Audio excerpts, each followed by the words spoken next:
of Global Chamber UAE, and I represent the corporate group. We are going to have an excitement time and opportunity to share with all of you as audience, being online connected all over the globe through this webinar session to explore together the opportunities of UAE and why UAE is an investment hub, an attraction hub for the investors and entrepreneurs are all connected to this region to explore the opportunities and what's out there for better understanding and connecting people to the right opportunities out there, and also educating them with recent legal compliance and business practices that this region is embarking since introduction of VAT on January 2018. Myself being the first speaker, I'm Ayman Al-Awadi from the corporate group managing director. We are based in Dubai as a main office in downtown Dubai, and we are available in Riyadh, Oman, and London operation. The flow of the webinar will be 3 speakers. It will be myself as the first person tackling the business opportunities and the mainland landscape when it comes to approach of setting up your company. Then we have our colleague Benson from Rakiz, and he will be explaining about free zone of Rakiz and and how they offer their solutions as one of the leading and prominent free zones in the UAE. Then we have our colleague Sami Joseph is going to talk about tax ecosystem and the development and evolution of the tax system, including the corporate tax that has been introduced recently in the UAE.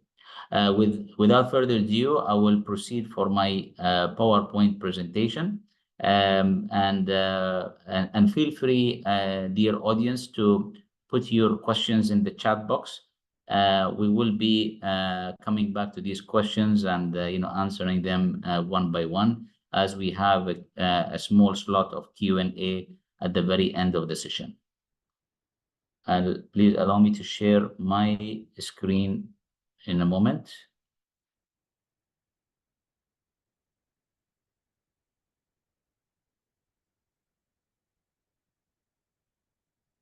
Okay. Do you see my screen? All good? Okay, great. So UAE's economic model for attracting investors. Let's explore together about what UAE is bringing of opportunities to us as investors and entrepreneurs. First, let's talk about UAE's progress in terms of recent facts that I'm going to demonstrate starting from January until today.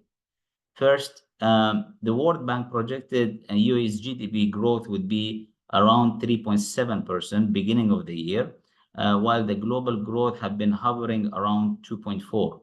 Later on, IMF revised their projection of the region here in the UAE to read it at 4%. Abu Dhabi has been named the world's safest city, and this is thanks to excellent leadership that they are putting so much of effort implementing security standards, enhancing quality of life and citizens, and also the visitors too. Dubai Land Department has made a breakthrough in terms of number of transactions of real estate to demonstrate for you the volume of real estate and properties transactions in Dubai itself that exceeded $173 billion in last year, and as a matter of fact, 42% being foreign investors, while female investors were consisting of 15% of that transaction.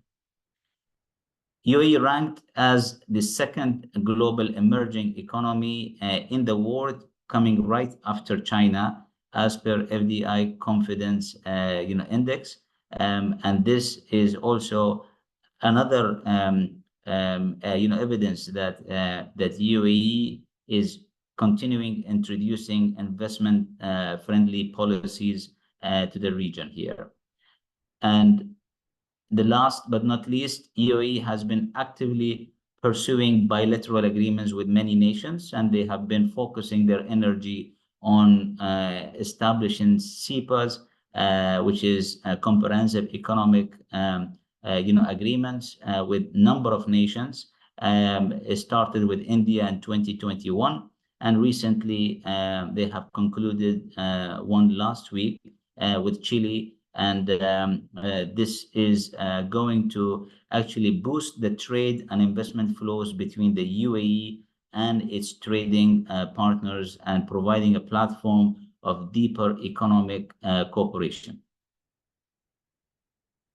Continuing the UAE's progress, the UAE has achieved a massive milestone in foreign non-oil trade sector, in which UAE has achieved 3.5 trillion dirham, which is equivalent to almost $1 trillion last year of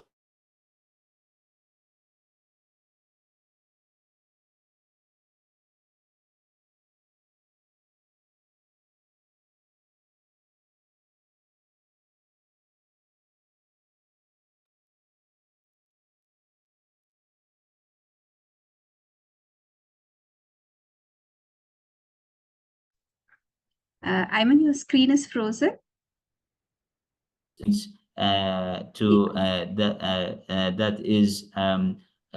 is according to the Taft, and they have cleared out all the issues, and now UAE is officially out from the gray list.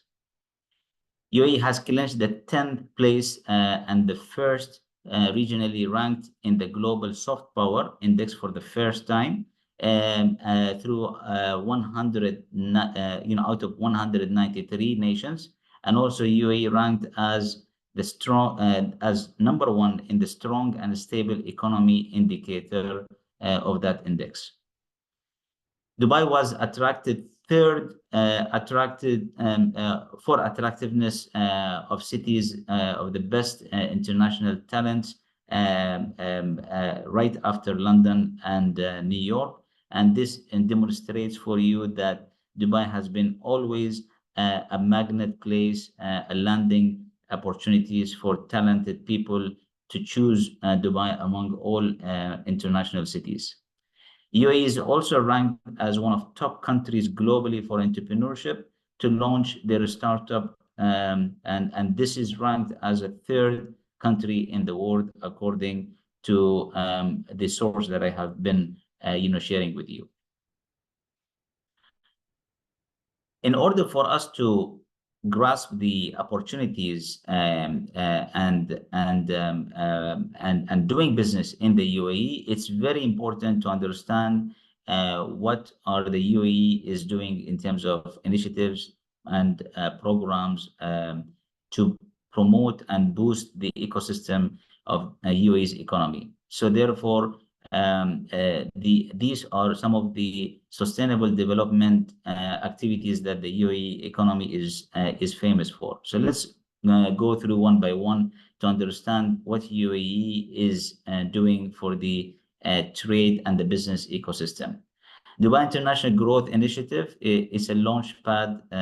It's launched by Dubai, government, with partnership of a leading bank, a local bank called Emirates MBD. They are going to fund a scheme of $136 million to accelerate expansion of SMEs into the global market. And this is actually opened for sectors of F&B, FMCG, retail, and some of the distribution along with e-commerce, industry. And this is by providing interest-free financing facilities for maximum 7 years, up to 4 million US dollar. And this is available for all SMEs, regardless of the nationality. Expansions of Dubai Schools project with a budget of 145 million US dollar, in line with Dubai Social Agenda 33, which is backing up to the Dubai Economy Agenda D33. And this is going to offer a global standard and benchmark for education excellence. And this is going to lead towards increasing number of schools and seats availability, and investing in new technologies and facilities, which is going to open a great opportunity for the private sector to participate in such engagement. UAE launches the UAE legislation platform, which is a new online platform showcasing all the regulation, legislation, policies that is being introduced, and being available both Arabic and English languages to regulate the decisions and executive regulations. As a matter of fact, the platform is open for all consultants to participate and contribute to every single legislation, such as what they have recently done for the corporate tax, and Sami will also add more about it. Dubai has integrated its universal blueprint for AI to establish one of the world's largest hubs of AI and technology companies. This will be done by appointing a chief of AI officer in every single government of Dubai to launch AI and Web3 incubators, and announcing AI Week, educational, institutions, and also providing business activities that is related to AI. Continuing on the government initiatives, we have Dubai, aligning its 2040 urban master plan, launch of Dubai Quality of Life Strategy 2033, to ensure comprehensive well-being of all segments of the community, including nationals, residents, and visitors. So what does this mean? It will mean to enable enhancements in terms of status as the world's preferred destination to live, work, and visit. Around 200 projects, initiatives, and plans are going to be divided within 10 pillars, and 19 government will be assigned through a committee dedicated to oversee such project to come true. UAE launches a 10-year residency visa to individuals who have made significant contribution to environment protection and sustainability. And this is an aftermath of COP28 initiatives that took place last year. Central Bank of UAE has introduced the sandbox conditions regulation to attract fintech startups to have their own operation as a testing ground in the mainland, in order for them to run their operation in a trial mode before obtaining their full-fledged license in the mainland. Doing business in the UAE. There are different ways of doing business in the UAE, and these are the purposes when it comes down to the objective of these entities. One, to structure a holding company to own assets in the mainland. Two, to establish an offshore company to own assets outside of UAE. Three, an investment vehicle to attract investments for projects inside the UAE, or perhaps to establish a regional office. Also, again, to establish a family foundation for safeguarding the legacy of the family, and then also to establish an import and re-export company for products and for products delivery via UAE. Another one also to establish a commercial agency agreement through a UAE-based company, and then also opening a company in the mainland to deliver products and services for the local consumers here. The legal landscape of UAE to be presented in a simplified matter. So there are two jurisdictions, free zone jurisdictions, which there are non-regulated free zones such as RAKEZ, and my peer colleague Benson, he will be elaborating more about RAKEZ being one of them, one of the non-regulated free zones. And then you have the regulated free zones such as Dubai International Financial Center and Abu Dhabi Global Market, being the two only jurisdictions dealing with financial services as a free zone. In the mainland, your journey will be basically tackling the company licensing, notarizing of documents such as memorandum of association, attestation of tenancy contracts, or what is called in Dubai Ijari certificate. And then you have the government permits, depending on the business activities that you're operating. And then establishment cards with Ministry of Human Resources and Immigration departments to facilitate residency issuance and hiring employees. And then also resident GM or general manager or director is crucial towards having effective operation in the mainland. There are legal structures that is common across all mainlands of UAE, including also free zone. So you've got the sole establishment, which is 100% owned by individual, limited liability company, multiple partners owning it, and then a few years ago, single owner LLC was introduced. Limited liability companies are contributing majority of all registered companies in the UAE. They actually, as a matter of fact, is the most convenient legal structure in the UAE. Civil company partnership is similar as a limited liability company, except the professions they will be owning it, such as doctors, lawyers, auditors. Branch and representative of foreign companies, they are actually registered under the registry of Ministry of Economy, and these are the legal structures. I am here leaving my contact details and LinkedIn profile, which you can scan here and then get connected with me. And then I will be passing the floor now to Benson to give his presentation for RAKEZ, the organization that he is representing. Back to you, Benson. Thank you so much, Ayman, for the insights into the UAE aspects itself. Let me share my screen.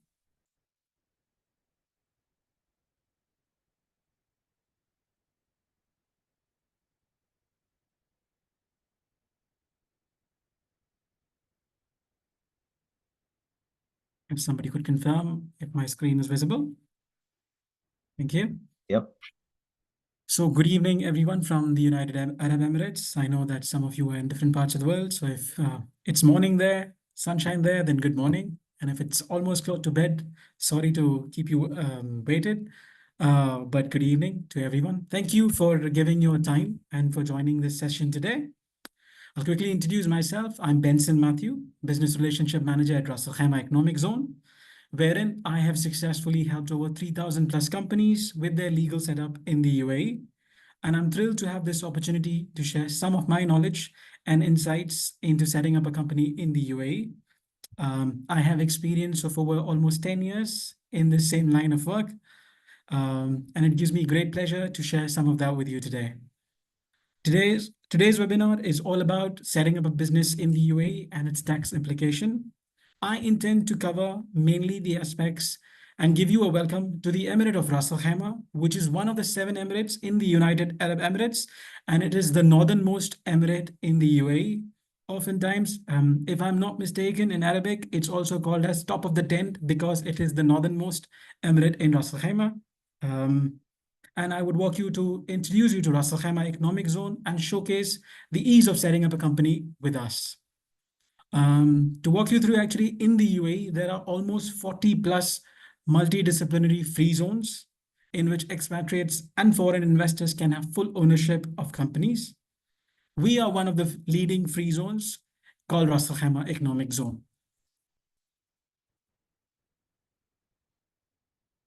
Any business that opens in the UAE by default gets advantage of the tax advantages that UAE has to offer, which in return is to ensure and maximize the profits for any company. So companies in the UAE, it can be a free zone or a mainland setup. As Ayman had already briefed about, I speak mainly from the free zone side. So in the free zone, a company could be 100% foreign ownership. So this means there's no need for a local sponsor or an agent. The UAE does not impose any withholding tax on dividends, interest, or royalties, so makes it advantageous for businesses to repatriate 100% of their profits and capital back to their country. The UAE has a relatively low VAT, which is at 5%, one of the lowest in the world. VAT is applicable to most of the goods and services, but certain exemptions on zero-rated supplies.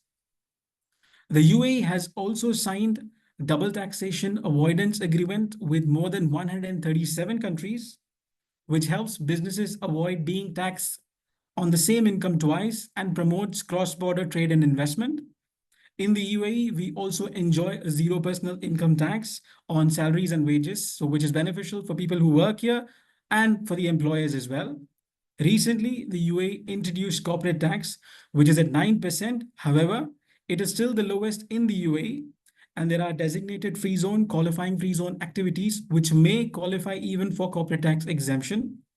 So to sum it up, if I say that, UAE offers a very favorable business environment with so many advantages from tax to free zone incentives, low VAT rates, and extensive double taxation agreements, which makes the country a very safe destination for international business operations.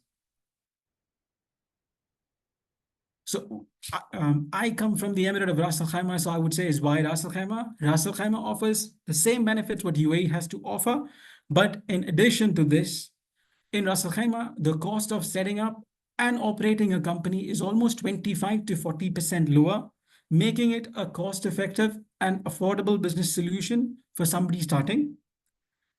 It is home to 38,000 plus companies and international brands, making it a proven business investment destination.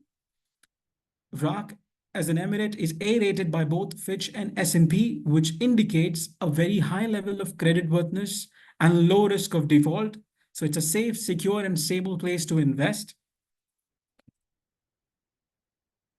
Ras Al Khaimah is also considered as a major manufacturing hub, and 40% of the GDP of RAK is contributed by the manufacturing sector, and the GDP circa is USD $11 billion. It's also a great place. UAE is a very centrally well-located logistics hub, and Ras Al Khaimah is well connected. It's just a 45-minute drive away from Dubai International Airport. We have the largest bulk port in the UAE called Sakar Port. There is also the Etihad Rail project, which will connect Ras Al Khaimah to GCC and the growing international airport. All together will provide all the business infrastructure needed for companies to thrive and grow.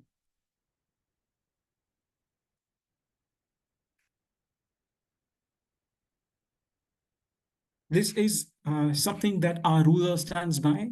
So I'll just read his quote. It's opening the door to foreign trade is a hallmark of Ras Al Khaimah's past, present, and future.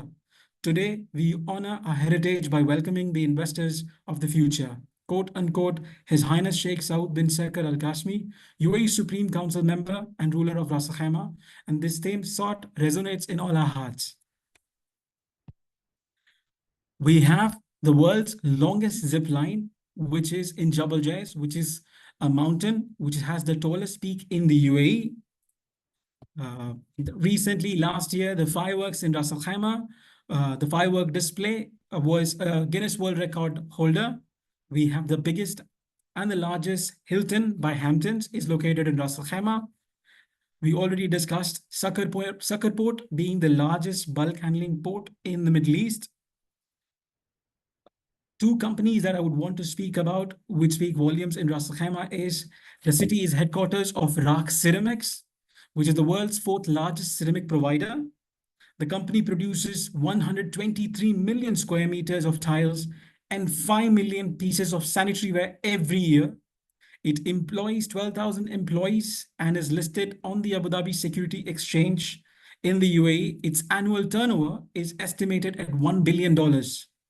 We are also home to Middle East's largest pharmaceutical and producers of insulin, the company called Julfar Gulf Pharmaceutical Industries. It employs more than 5,000 people and it exports its products to more than 50 countries. Just to give some numbers in perspective, Ras Al Khaimah exemplifies the characteristics of a region with a GDP of $11.59 billion, population of 400,000 people, 38,000 companies plus operating in the Emirate. This year, the expected target visitors in the Emirate is going to be 3 million. And all these combined together, it offers excellent economic stability, political security, financial reliability, and support policies alongside high quality infrastructure and living standards, making it an attractive place for investors and businesses. UAE is well strategically located. From the UAE, you can reach 31% of the world's population in less than a 4-hour flight, or to 76% of the world population in just an 8-hour flight. The strategic location thus supports businesses to have easy access to the MENA region, Asia, Europe, and the rest of the world global markets. This again highlights some of the features we already captured. It's just a 45-minute drive to the Dubai International Airport, the largest bulk port in the Middle East. We also have a container port now in Sucker Port managed by Hutchinson. All major highways connecting to UAE, GCC, and Middle East countries. And the new Etihad rail network will connect Ras Al Khaimah to GCC. This will make the location to be a very strategic location for companies that want to expand and have access, especially to the MENA region. The 38,000 companies that we have, it's from over 100 people from 100 different nationalities and operating in over 50 different industrial sectors. And we have created a chart which will highlight some of these industries, wherein we can see that fabricated metal products, for example, contribute 17%, building materials, 12%, rubber and plastic, 10%, automotive and automotive components, 6%, and the rest that contribute together 100% to 38,000 companies. These are some of the business community that we take pride in, and you can see that they're all from so many different diverse industries.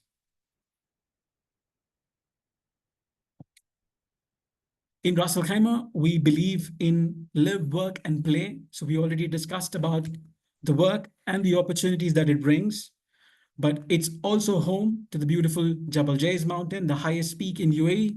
We have sandy beaches with pristine coastline for 64 kilometers, malls for shoppings, hotels, restaurants. We have the longest zip line for adventure.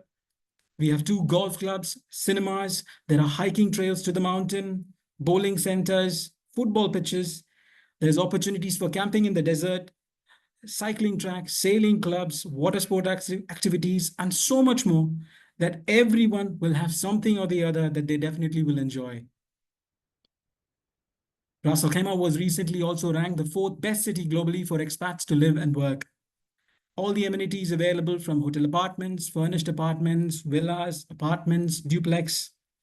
So it's safe to say that it's all live, work, and play.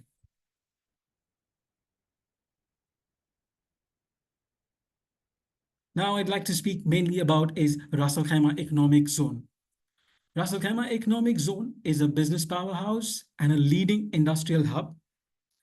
We are a licensing authority that offers customizable solution for UAE company formations from free zone, non-free zone in multinational community.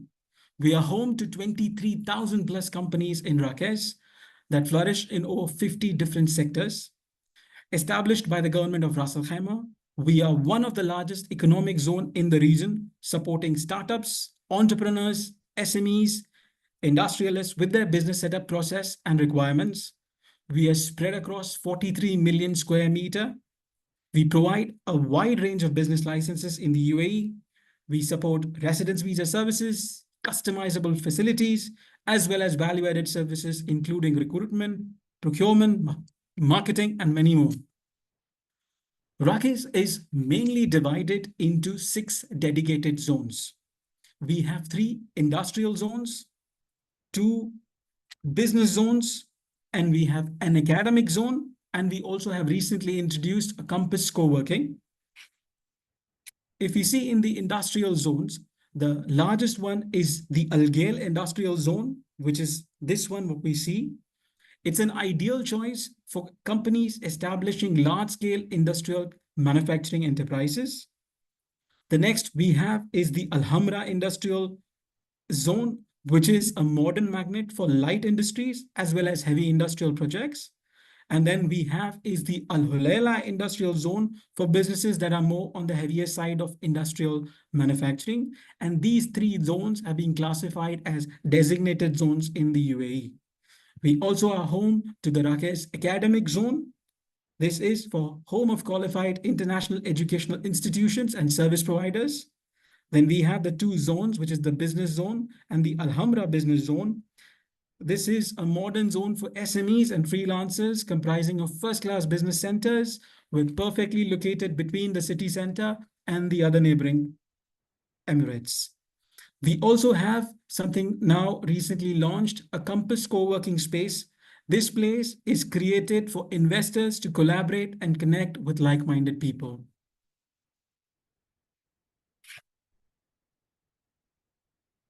This is the map of the special economic zones, wherein these are the industrial zones, Al Hulayla, Al Hamra, and Al Ghail. And the logistics support that is provided to this ecosystem is through the ports, which is Sakar Port, Al Jazeera Port, and then we have the Rak International Airport and the Rak Maritime. We have all types of incorporations, business setup, and legal structures here. The free zone is under Ras Al Khaimah Economic Zone, the mainland formations under Department of Economic Development. We have the offshore formation, which is under Rak ICC. We provide, the promise that we make to our customers is we provide cost-effective and value for money. We customize solutions and packages as per the needs of the individual and the company. We have locations in Ras Al Khaimah, in Dubai. Also, we are internationally present in India and Germany. So we provide all our services through any of our locations. Customer service is key to us. And we provide all these services under one roof, which is from licensing to visa to any other external approvals. Everything can be done under one roof. And we are fully digital. So all our services now are available through our dedicated portal. We call it Raki 360 portal and Raki's mobile apps. Just to go back to the slide again, we have different kinds of facilities as well that we provide to companies, which is we offered shared workstations in offices, which is ideal for freelancers, entrepreneurs, and startups. We also have private office solutions for companies or SMEs that want to build a stronger market presence, having a physical presence. We offer warehouse options, which is customizable and available in various sizes, which is ideal for manufacturing, trading, assembly, and logistics.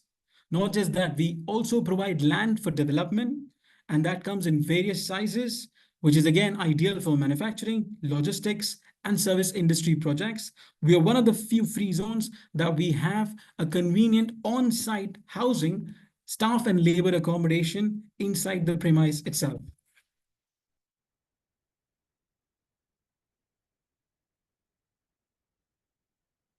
We cover many different types of licenses. So we have the industrial license. This is mainly targeted towards companies who are into manufacturing. We have educational license for professions wherein it could be simple as someone is teaching online math, that would fall under an educational license. We have a trend towards companies now that want to make or sell a product online. For that, there's a particular license called as e-commerce, which will allow you to sell a product or a service online. We have two trading licenses, which is for import and export, called the general trading license and the commercial license. We also have a media license. This involves professions like digital media, content creation, social media. Then we have professional and service license. This is more to do with offering consulting and services in an area of specialization. As I could cover earlier as well, we are one-stop shop. So everything is one under roof. You get the licensing services, leasing of the office, your visa requirements for the investor, for the employees, the government services, custom services, the external requirements like the environment protection and development services. Everything is done under one roof. So all the administrative burden, you could leave it to us while you could focus on your business. This is the 360 portal access that we give to customers. And again, you can see all our services can be availed 24/7 anytime. So you don't have to wait at the office or wait for the offices to open. This is a successful list of some of our companies that operate from the economic zone. Now I would come to is setting up a company in the UAE. In Rakesh, it's just step 1, 2, 3.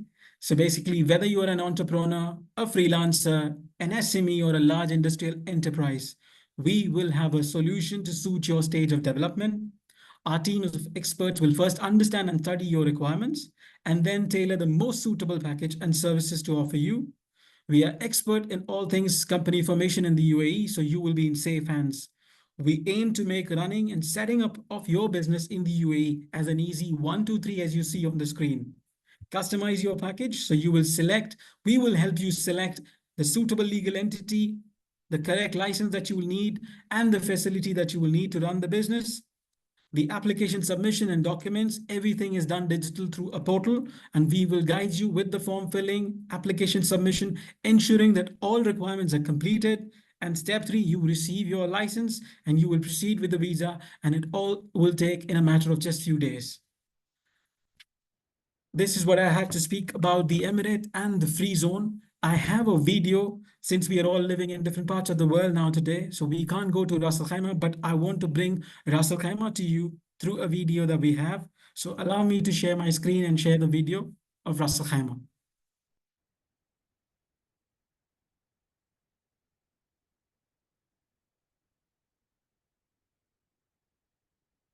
Of history and glory. Now, Ras Al Khaimah is a symbol of development and evolution. The spirit of nature is flourishing, and from its mountains, new horizons are visible. With a multitude of state-of-the-art factories exporting across the world, making a footprint almost everywhere.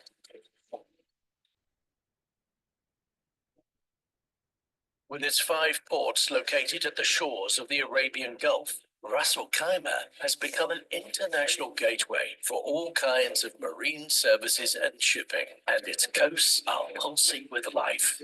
At the epicenter is Sakra Port, the largest bulk handling port in the Middle East and North Africa.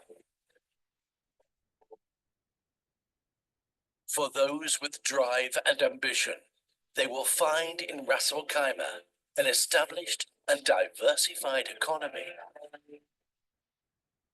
that offers enriching investment opportunities and international standards, complemented by a vision and strategy that has a focus on the future.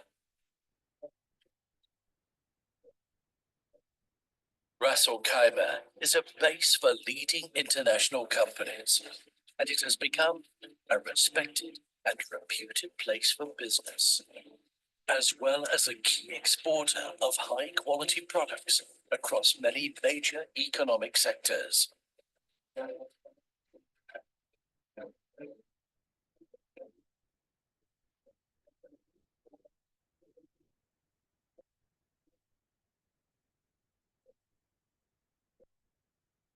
Its beautiful beaches are lined with astounding offerings. Opulent resorts and hotels are aplenty, as if an artist had painted a fine scenery.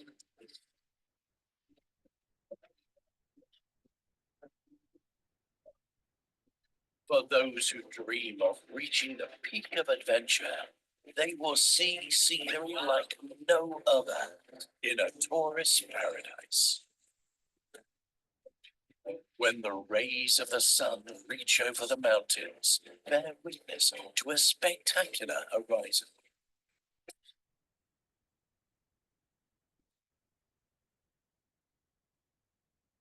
To be embraced with open arms, a magical city open to the world. Ras Al Khaimah.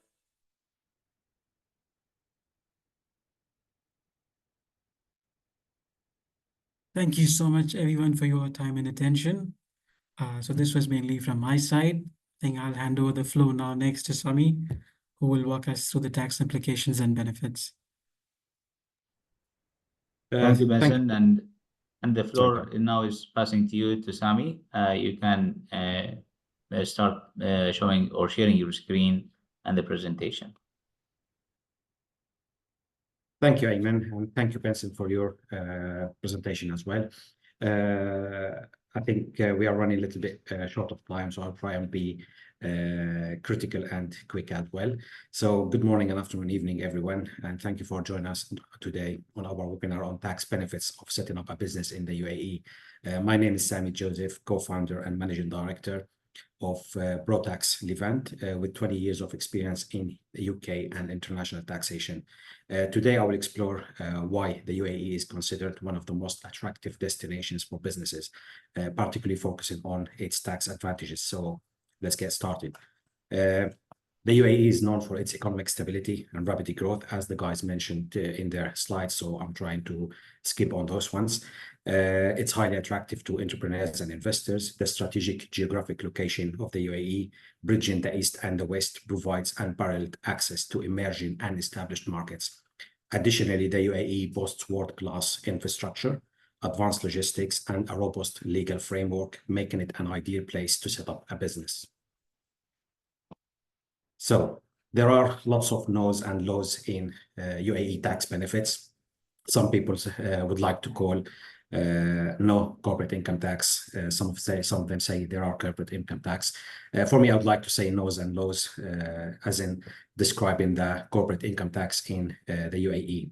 It's one of the most significant advantages is possibly the absence of corporate tax for most businesses, which is quite heavy in Western world generally, such as the UK, where it's 25% and it can go up to 30% in certain circumstances.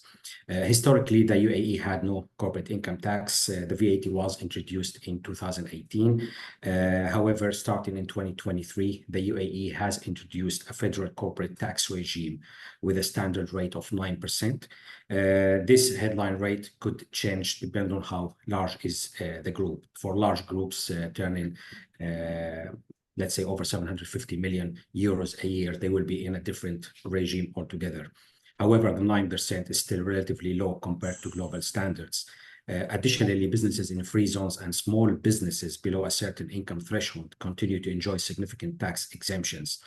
In addition to that, the UAE financial statements used to support corporate income tax will follow the international accounting standards, which means any investors, entrepreneurs coming to the UAE will more likely prepare their financial statements in a similar to what they do in their home countries, with little differences in respect of what can be claimed and disclaimed, such as, for example, entertainment expenses, which is, for example, in the UK is kind of blocked for VAT.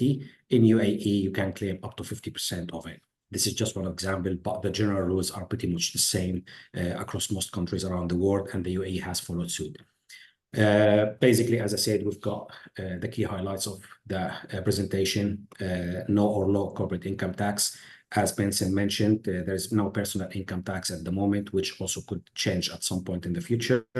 At the moment, people say no withholding tax, but actually there is withholding tax in UAE, but at the moment the rate is 0%. which is similar to most countries in the world who wants to encourage capital import neutrality. So by bringing investors and entrepreneurs into their countries. Free zones, as Benson mentioned, we'll go through a little bit of double tax agreements, which is kind of very important for any investor entrepreneurs wishing to come to UAE. And then the value added tax, which we cannot just highlight it quickly, as Benson mentioned. So we started with the corporate income tax. As I mentioned, it's very important that the 9%, which is the headline rate that everyone mentions. However, there is a 0% as well for free zones. So free zones who comply with certain conditions, such as economic substance, transfer pricing, and other criteria, can actually qualify for 0% on a standalone company. However, if it's part of a group, there are lots of implications that has to be planned and arranged before any decision taken to use the 0% rather than the 9%. The introduction, as I said, we're still a competitive rate worldwide compared to any country in the world. And there are lots of expenses and claims and reliefs that can be used and utilized within the UAE that helps minimize the corporate tax impact. The exemptions still carry on. Personal income tax, as Benson mentioned, I won't go through it a lot, but at the moment, there's no income tax on investors' income, personal income, employees' wages, which means it basically increases the disposable income of employees, which enhances and improves the overall standard of living, making the UAE an attractive destination for the investors and skilled professionals generally. Withholding tax, as I mentioned, it basically gives efficient profit repatriation, simplified international financial transactions. So basically, withholding tax investors, usually there are exemptions as well for fund managers, investment fund managers, pension funds as well. They basically, if they are regulated in the UAE, they can basically be exempt from corporate tax. It basically offers the advantage of no withholding tax on dividends, interest, royalties, and basically making it easier and more efficient to do business globally within the UAE. Before we go back, I just need to mention quickly here as well, we've got a participation exemptions rules that has been introduced in the UAE as well, which means if you guys own a shareholding in any company domestically and internationally, if you satisfy certain conditions, such as owning more than 5% or what is worth more than 4 million dirhams of shares in a company, and if you hold those shares for just over 365 days, you won't have to pay any taxes on the gain that you make on those shares. The participation exemptions has got plenty of rules and regulations and conditions attached to it, and it's good to have a good advice before you act on it on your own. Free zones, as Benson mentioned, the UAE has established numerous free zones, each offering unique tax advantages. These free zones allow for 100% foreign ownership. Moreover, businesses in free zones are exempt from corporate tax for a specific period, currently set at 50 years, which could be renewed for another 50 years, but that's under certain conditions. They also benefit from no import-export duties within the free zones and no currency restrictions, making financial operations more flexible and efficient. Moving on to double taxation agreements, which is very important for any investor or entrepreneurs who wants to come to the UAE. The UAE has an extensive network of double taxation avoidance agreements. My figure is around 115. I guess Benson was 137. But those agreements help reduce double tax liabilities for businesses operating internationally in different jurisdictions. By ensuring that the income is not taxed twice, but also they ensure expenses not claimed twice as well. This provides significant tax certainty and encourage international trade and investment, and actually offers different solutions for entrepreneurs who are caught under the rules of two different tax authorities who cannot agree with each other on, for example, your tax residency, whether you are tax resident in the UK, Portugal, or in the UK. I think Elena, when she introduced herself earlier, she said she's a part-time resident in Dubai. And I think this is one of the things that basically people have to look at in respect of the time spent, the days spent in the UAE. The rules generally is 183 days. If you spend it in any country around the world, you will be tax resident in that country. So these rules have to be mentioned, have to be planned. You have to make a proper record of it. It doesn't have to be 183 days in one country. You might spend 100 days in the UAE, but you spend less than 100 days in other 3-4 countries. But the majority of your time is actually spent in the UAE itself, which is 100 days more than any other country. Then you will be caught in the rule that you are actually tax resident in UAE, which for me, I won't mind. I would be happy to be caught as a tax resident in UAE. But whether, for example, the UK authorities will see me that way is a different story. They might say, no, you are tax resident over there, which bring the problem of, double tax agreement between, for example, the UK and UAE, where they have to look at the agreements between them and decide on a certain set of rules. Such, for example, where is your main home of residence? Where is your central, your vital interest? Where's your economic relations and interest in each country? And if it's basically, if it's called that, both authorities see that you satisfy all the conditions, then they might refer to the last conditions, which is nationality. That's failing everything else. So that's why it's very important to speak to tax advisors in UAE to analyze and plan and structure everything in the correct and legitimate way to not fall fool of those regulations. However, you still have access to double tax treaties. There is the map, which is accepted by the Organization of Economic Cooperation and Development around the world, which is 143 countries have already signed to it, and the UAE is part of it. People would think the UAE doesn't have double tax treaties, but for example, the UK and UAE have signed a double tax treaty in 2016. So 7-8 years before even the corporate income tax has come into effect. So it's, as I said, it's very important to refer to double tax treaties when you come here, speak to a tax advisor and try and arrange what is the best way to structure things, including company residency as well. So if you've got companies in UAE and companies in anywhere else around the world, you need to look at the place of effective management in UAE. Could be different set of tests applied in your foreign country. The UAE has adopted the place of effective management and the day-to-day management of the business. So if those has been caught here, if you are a UAE resident, and you run a company, let's say back in the UK, like I do. So my accountancy firm in the UK is run purely by myself, and I'm the decision maker. However, I do live permanently in Dubai. Now, this company have to register for corporate tax in UAE to comply with the rules. Failing to do so might basically bring penalties in. So everyone, irrespective of who they are, they need to basically liaise with a tax advisor to see where they stand.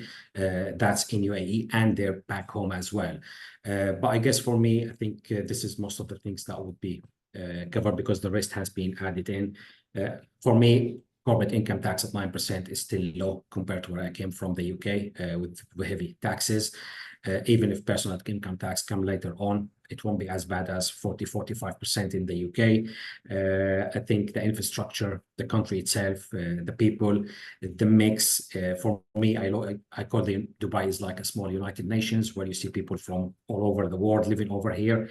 Enjoyable, bit hot in the summer, but we get used to it, I guess. But I guess that's it from my end. I've covered everything. Any questions and answers which I can answer you now, I'm happy to do so. I'm also happy to offer on behalf of Ayman as well a half an hour to 1 hour free consultation to anyone who would like to book a meeting and have a discussion about it. And I'm happy to provide free advice on a general level. And then if I can provide something technical on a specific case to case, I will do as well. Thank you very much. Pass to you. Thank you so much, Sami, for the input. And it's always fascinating to know and understand the ecosystem of tax and the evolution of its subject here in the UAE and the GCC. I will be now opening the floor for question and answers. And what I will do is that I will warm up the floor with a question to my colleague Benson and a question to Sami with relevant to the subject matters that they cover. So Benson, a typical and a classic question that comes to minds of a general audience is that when it comes to free zone setup, such as with RAC, economic zone, somebody could ask saying that, what's my option to set up my company and start the company licensing procedure being remotely available? So when do I need to be present in physical, individual, presence available in UAE in order for me to complete the journey of my setup? So could you elaborate a little bit on that, please? Thank you so much, Aman. It's a very common question that I ask many times, and I'm glad that you brought this up here as well. So with the advent of technology now, most of the free zones and with us as well, everything now is done digitally. So you could be sitting at the comfort of your home and you could start the journey of setting up a company completely remotely. There are certain cases only when a physical presence is required, but this is very limited. I would say it's like 99.99%. The complete setup is done fully digitally. All you need to submit is a few documents, and then you make the payment, process the application, license gets released. Even the signing of documents like the memorandum, lease agreement is done digital now. So again, there's no need for a physical video call even. A link goes automatically, you just press, click, 30 seconds, it's done. And most Okay. licenses we would see is like in a matter of 1 to 3 days, you have your trade license. And then the company owner would apply for a resident visa and then travel here on the e-visa, which is the resident status, and then finish the rest of the formalities once you're in the UAE. Wonderful, wonderful. Thank you so much for the input on that one. And one question goes to Sami is, because there are two jurisdictions to choose from in UAE, and a majority of these free zone jurisdictions, actually, they are not bounded with physical borders as in the UAE, such as in Dubai, for example. We've got only 2 or 3 free zones, which is physically bounded, and therefore majority of the free zones, they are actually operating as a virtually integrated within the city. If I do have a free zone such as RAC's economic zone company, and I'm transacting and doing businesses with customer base that I have inside the UAE, how does that implicate on the tax on the revenue? Tax on the profits that I make? Whether will it be taxable as a 9% corporate tax, or there's different treatment about it? Could you elaborate more on that aspect? Yeah, of course, Ayman. Basically, there are, in general terms, any transactions you do with the mainland are generally taxable. There are different items of qualifying and non-qualifying activities that free zone companies can conduct. Generally, qualifying activities will be exempt. Non-qualifying activities will be taxable. There are certain rules and regulations. It might actually worth having a whole webinar on that subject. But generally, all transaction that a free zone company have to do between the mainland and free zone have to be separated, have to be identified separately, because they will have different tax treatments. But generally speaking, they will be subject to 9% and 0% on any transactions within the free zone itself. It's like otherwise it will be given advantage to free zones over mainland, and people will not do any mainland companies anymore going forward. Everyone will switch to free zones basically, and basically get the 0% and transact with local domestic customers. But even if you are free zone, you still can separate the two businesses, identify the transactions. The VAT is applicable in the same way. So if you transact with local domestic customers, VAT will be applicable. If it's within the free zone, it's no VAT is applicable, or 0% VAT. But generally, yes. Okay, great. Thank you so much for the input. One of the audiences, Deirdre, she said that if she can obtain a slide deck of our presentations, of course, that's possible. And we are going to share it to the audiences. And we also have our colleague Rekha from Corporate Business Services, she put a message to you can email your request to marketing@cbs-uae.ae as an alternative way. We have also another audience requesting, such as another question we have, Nicole, saying, I'm looking at a startup online wellness business. Would Ras Al Khaimah be a good for this? Vincent, would you like to take that question?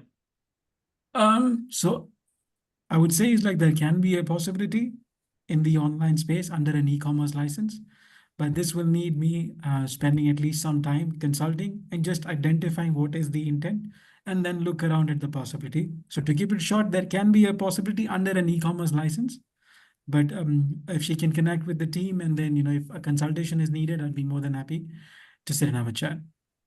Great, great. I can see any other questions from the audience. We are happy to answer against any clarifications you might have, whether it's touching mainland, whether it's touching free zone, tax subject matters, business opportunities in the UAE, initiatives, government initiatives, programs, and so forth.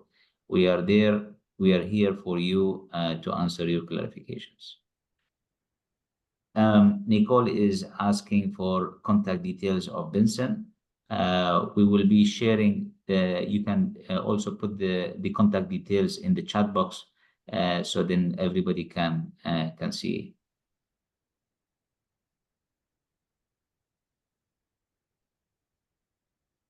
Great. Any further questions before we close the session? And I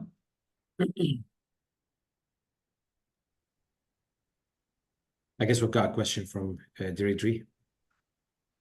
I think yes. Benson can answer initially, and I can comment on a bit of taxes as well if he wants to. Okay, so I can, from the business setup perspective, I can answer that because insurance is regulated through mainland jurisdiction. So recently, past few years, Diridri, it was regulated under Emirates Insurance Authority, which recently, I think last year or maybe 1.5 years ago, it was the regulations restructured it and it became under UAE Central Bank. So now UAE Central Bank is regulating the insurance industry. So that's major change that we are foreseeing, that we have seen so far. In terms of regulation for the insurance, it's pretty heavy as a business because it requires minimum capital requirement to be met. It requires certain professions and with education and experience background as number of years. It requires certain compliance check, especially compliance that is related to insurance practices. That is UAE Central Bank is governing it now, which did not exist in the past. And that includes putting together an official board and governance and compliance regime that such as compliance officer, for example, and these are all requirements in order for you to tick the box on operating as insurance brokerage firm or insurance consultancy or even insurance provider. So this is something that is important to understand. What is the ecosystem when it comes to insurance activities? If Sami wants to add anything on that from the tax perspective or any other perspective, please feel free to interact with that. Yeah, thank you, Ayman. I mean, as you mentioned yourself, I mean, mostly to go for insurance business setup in UAE, it's pretty much the same for you, Dimitri, in wherever you are based. So in the UK, Europe, the US, it's all heavy compliance to be able to have an insurance company, and it's exactly the same procedures and compliance requirements that you need to do one in Dubai. It's not because it's in the other side of the world, it's slightly different. No, it's exactly same regulations. In respect of the taxation, it's much easier than the West, I would say. Basically, most of insurance products are actually VATable and taxable, except of very limited products such as life insurance and real life insurance, reinsurance. These ones are exempt, but generally it's all VATable, which makes fighting with the tax authorities is much less than what we have in the UK, for example. But generally, it's if you manage to set up a proper legal, regulated insurance company where you are, more likely you will be able to do one here, assuming you follow the same procedures. It might be different capital requirements and so on, but generally you should be able to do it here. Great. Thank you for your input, Sami. Yes, partnering with a local broker or a local firm is absolutely one of the means of getting into the landscape of UAE at no time. It saves your energy, your efforts, and your expenditure in terms of operation, because that's an immediate business model that is available across all industries, not just insurance. So if you are able to connect and find a reliable partner who is already having the insurance license or insurance activities being licensed in the mainland, who is ticking the boxes and who is fully functional in the region, that would be really amazing. And we are also available to help and support and connect, because we do have number of partners who are in the insurance industry, whether they are brokers, consultants, and also network providers. So happy to do that if you would like to get help to connect you to relevant partners here, being local insurance companies or even global insurance company that they have a headquarter here in Dubai or in the UAE, and then they're operating and serving in the region. I think with this, we will reach to conclusion and conclusion of the Q&A slot. I would really say thank you and big appreciation to speakers today, Benson from Rakiz and Sami, and for their input and their valuable contribution to this session, where we try to put a meaningful content to the audience who are connected to us globally across all time. We really appreciate all the audiences, their time and their busy schedule of the day to be having to save their time or to allocate their time for us and join this webinar to make it a successful one. And we would like to always add value to the community, to the business community globally, and connect them to opportunities and make their journey easy to reach to UAE and do business throughout the region here. If you have any further questions, you know our contact details, so feel free to get in touch with us through LinkedIn or emails, and we are happy to answer you.